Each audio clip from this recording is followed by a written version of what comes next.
Hello traders, this is Rich from TradeSight. This is our market preview for the coming session. This is going to be for Tuesday, July 30th, 2013. We had a fairly sloppy day across the board here. We lost a little bit of ground after just barely hanging on to it on Friday.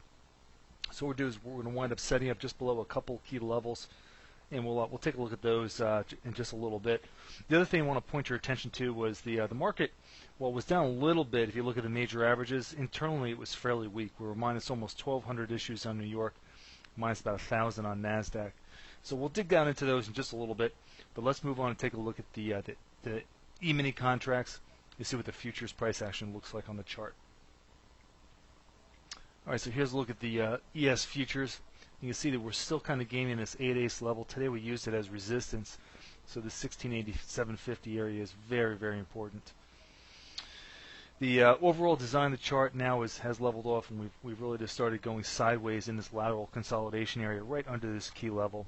We're fairly deep into the count here on the Seeker countdown. We're up to bar 8, but haven't been able to add on to that because we haven't had enough push to the upside to really add on to that. And the MACD is also starting to roll over here with potentially a lower high and a negative cross. So we're really getting close to seeing some momentum develop to the downside, and we will likely see that if we get a close and a follow through below the 10 EMA. If that happens, the next support is going to be 1656, and then 5-ace here at 1640, where the 50 DMA comes into play. It's also the heart of this consolidation here, so that's going to be a very important level. To the upside, if we do pivot higher, the previous high 1693, 1694 is going to be in play, and then a 1-ace level, the plus 1-ace level at 1703 will be the next level. Moving on to the NQs. NQs are still basically in this range. We broke down a little bit, found support at the 10 EMA, haven't been able to challenge these other highs. So right now I'm just calling this kind of just a sloppy lateral range, and until we really pivot out of that, technically nothing new has happened. We did print 9 days up in the Seeker count, so we're 1 day ahead here in the NQs of the ES. So we're potentially only 4 days away from a signal. Could happen this week if we do continue higher, so that's definitely something that should be in the forefront. If we do push higher, we're going to find significant resistance at 3125, which is the 8-ace level to the downside. The 6-ace level is going to be big because that also is coincident with a 10 EMA. And then this prior low here, 3023, and that opens the door to fill this gap from a few days ago. And if that fills, then that's going to be off the to-do list, and then the 4-ace and the 50 will come into play. The other thing I want to take a look at now is the TLT, which represents the government long bonds. It's the ETF that represents them. We've got a 13 exhaustion in place. We had this gap to the downside where we kind of opened and touched the risk level, which would invalidate the signal, but it didn't break. So right now we have this lateral movement. This signal is still in play, but this is starting to get very long in the tooth for reversal. You know, after a certain amount of days, this will time out. But for now, we're still in play here. And if we do pivot back to the upside here, we've really got to clear this 3-ace level to develop some momentum to the upside. But certainly that can happen, and there's plenty of room to the upside if they want to do that. But for now, we're essentially just kind of slugging sideways. All right. So as far as the market internals go, we had the 10-day trend today closed at about 0.9. That got our 10-day average here bumped up just a little bit, but we're still short of the 0.85 threshold for a reliable reversal. Hasn't happened yet. When we do record that, we're definitely going to be on guard for a pretty serious snapback and a reaction to the downside of the market. Keep in mind that if this reading is also coincident with the 13 printing in either the NASDAQ or the S&P side, and better yet, both sides combined, that will be even a stronger signal that a reversal is going to be at hand. And if that all lines up together, it should be a very strong one.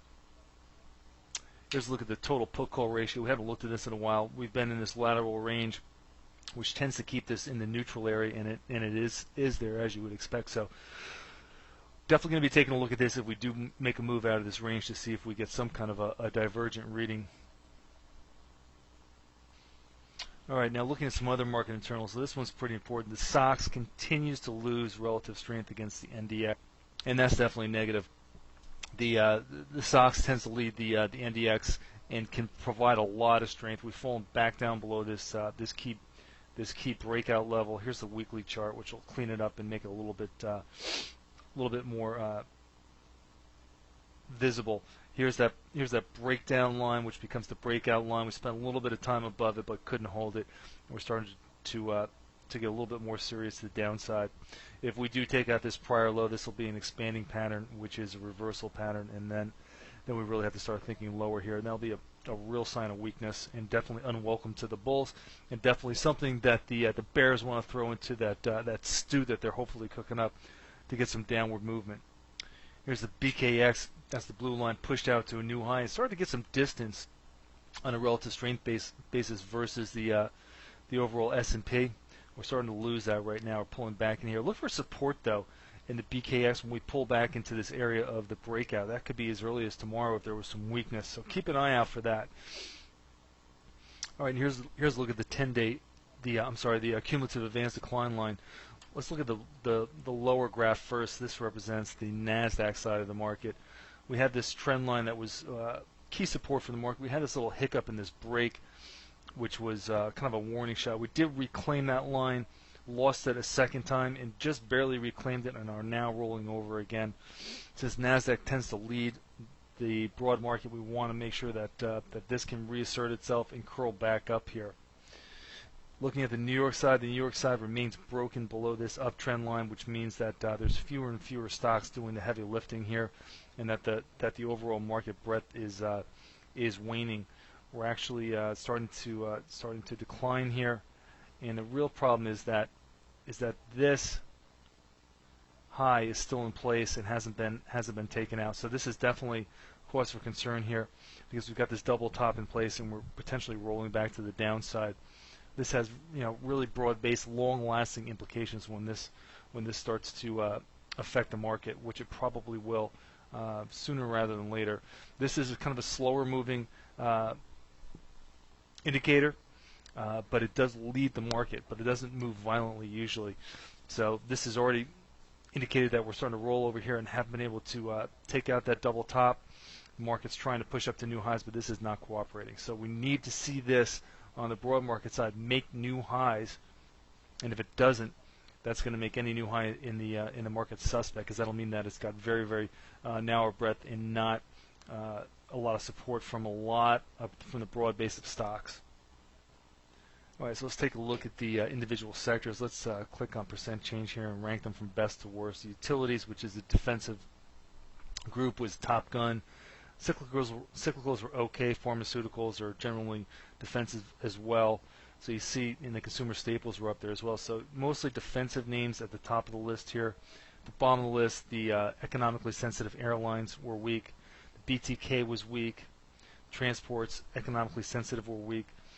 Oil services, again, very economically sensitive, were weak. Housing sector was weak. So you get the theme here. Defensive issues, definitely the stronger ones on the day, and the economically sensitive ones were fairly weak. Defense index is 13 days up in the Comer and 11 days up now in the standard Seeker countdown. So keep an eye on that one as we go forward this week. Housing sector is looking for a buy here. We've got a buy in place on the Seeker, and we're only 1 day away from getting that 13 reading on the Comer. So definitely keep an eye on that. That could be a really nice turn to catch. All right, here's our multi-sector daily chart. This kind of just graphically portrays those important sectors that we just looked at. XAU was kind of middling today, didn't do too much. Definitely stronger than a lot of the different indexes, but most of the growth indexes were weaker. You can see how the SOX, the semiconductors, are really starting to dive here.